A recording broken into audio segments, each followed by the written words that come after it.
سورۃ ناس قرآن پاک کی آخری صورت ہے جو کہ مکی صورت ہے اور اس میں کل 6 آیات ہیں۔ اس صورت کو معوذتین میں شامل کیا جاتا ہے۔ سورۃ فلق اور سورۃ ناس جنہیں نبی کریم صلی اللہ علیہ وآلہ وسلم مختلف مواقع پر پڑھنے کی تلقین فرمایا کرتے تھے۔ سورۃ ناس کی فضائل: 1. شیطان اور وسوسوں سے حفاظت۔ سورۃ ناس کا اصل موضوع انسان کو شیطان اور جنات اور باطنی وسوسوں سے اللہ تعالیٰ کی پناہ دینا ہے۔ اس سورت کے ذریعے اللہ تعالیٰ سے دل کے اندر آنے والے خیالات وسوسوں کے خلاف مدد طلب کی جاتی ہے۔ نمبر 2. صبح اور شام کی اذکار میں شامل۔ نبی کریم صلی اللہ علیہ وآلہ وسلم ہر صبح اور شام سورۃ فلق اور سورۃ ناس 3 بار پڑھا کرتے تھے تاکہ تمام شر سے اللہ کی پناہ حاصل ہو۔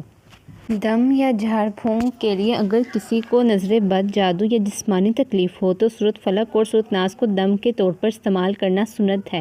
نبی کریم صلی اللہ علیہ وآلہ وسلم بیماری کی حالت میں خود پر دم فرماتے اور ان صورتوں کو پڑھ کر اپنے ہاتھوں پر پھونک مار کر جسم پر پھیرتے۔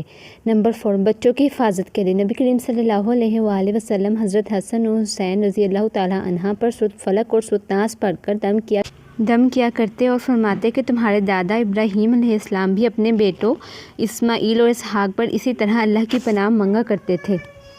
مکمل پناہ کی دعا۔ سورۃ ناس میں اللہ تعالیٰ کو رب الناس، مالک الناس اور الہ الناس کہہ کر پکارا گیا، جو انسانوں کی بادشاہت اور معبودیت کا مکمل اقرار ہے۔ یہ آیت انسانوں کو مکمل طور پر اللہ کی پناہ میں دے دیتی ہے۔ خلاصہ: سورۃ ناس شیطان، جنات